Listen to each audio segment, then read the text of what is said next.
Hey friends, welcome back to the Trainer's Kitchen.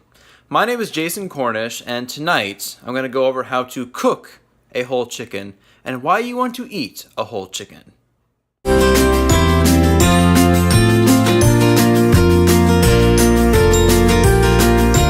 Did you know that chickens used to be as prized as lobsters? Well, I had no idea. Yes, it's true. Chickens used to be quite rare on the American menu. The richest of farmers would maybe have it on Sundays on a special occasion, but most people would have it as often as we maybe have turkeys.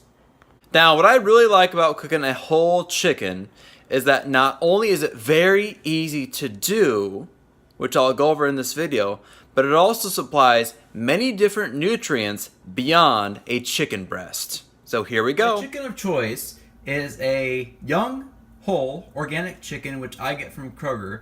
And at $2.99 a pound, you can't beat that price when you're going organic. So here's the whole chicken in all of its glory. I just turned my oven up to 350, so it is currently warming up.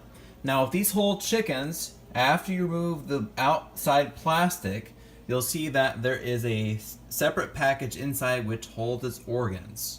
So organ meats, which I'll talk about more in depth in another video, will be in this bag, and you don't want to throw them out, so I'm going to remove the organ meats from this bag, stuff it back in the carcass, and enjoy it for supper. And look at this cast of characters. We have a chicken neck,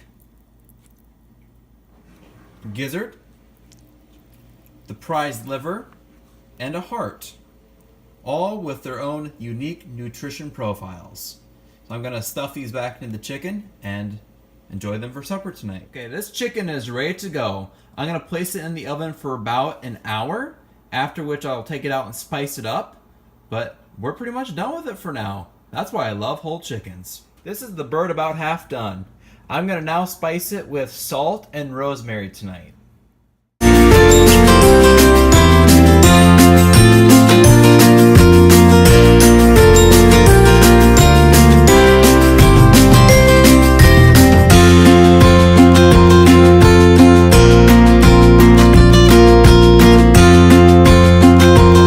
Cooking, I want to talk with you about why you'd want to eat whole chicken and the health benefits of it. And probably the best way to think about it is a whole chicken provides a variety of nutrients, much like a plate full of different colored vegetables. So here's a visual. Let's make this really simple. If you only eat white meat on a chicken or a chicken breast, this is what you get. A very monotone meal in regards to protein, nutrition, and amino acids. Now, if you eat a whole chicken, it looks more like this. Many different colors of the rainbow. So if you eat the white meat, the dark meat, the collagen, the cartilage, the bones, and the organ meat, you get a large variety of different nutrients from that whole chicken. Before we go on with the cooking process, I do have one story to share about liver. So I had a client come to me one time who was a yoga instructor and a vegetarian. And she told me how she had suffered from mild to moderate depression for about 12 years of her life. And with the nutrition perspective, I assumed that maybe she was low in B vitamins since she had not eaten meat for many, many years of her life and she wasn't taking any supplements. So I recommended to her that she try some chicken liver in order to get some different nutrients in her body.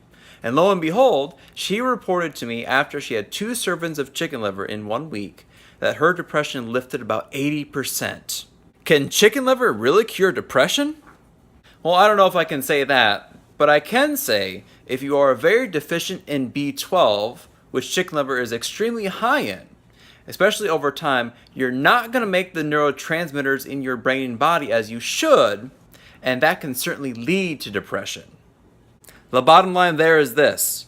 If you don't consume organ meats, you should look into the nutrient profiles of various organ meats and consider having organ meat, especially liver, once or twice a week in order to increase your nutrition, because they are the most nutrient-dense substances on the planet. But wait, isn't liver a nasty organ? And that filters a bunch of toxins, therefore making it toxic? Well, it is true that livers do filter toxins, but guess what? It is not stored there. Instead, the body stores toxins, or tends to store toxins, in fat and bones. And by the way, I don't recommend that you consume chicken bones from any conventional raised bird or animal because of the process of how lead and arsenic is stored in their bones.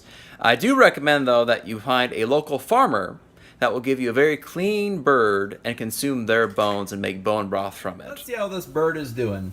So this has been in the oven for about 2 hours, and it looks like it's just about done. The magic number, again, is 165 for meat, and it looks like it's gonna pass the test. So there is a whole chicken all baked up. So it's very nutrient dense compared to just eating white meat alone. It was super easy to make. And I, of course, am gonna start with my two favorite parts, which is the wing and also the liver and the other organ meat. It's now time to pluck the chicken and store the meat in a jar. So that wasn't so bad. It took me about 7 minutes to pluck the entire chicken, and I placed the meat within these 2 giant coconut jars.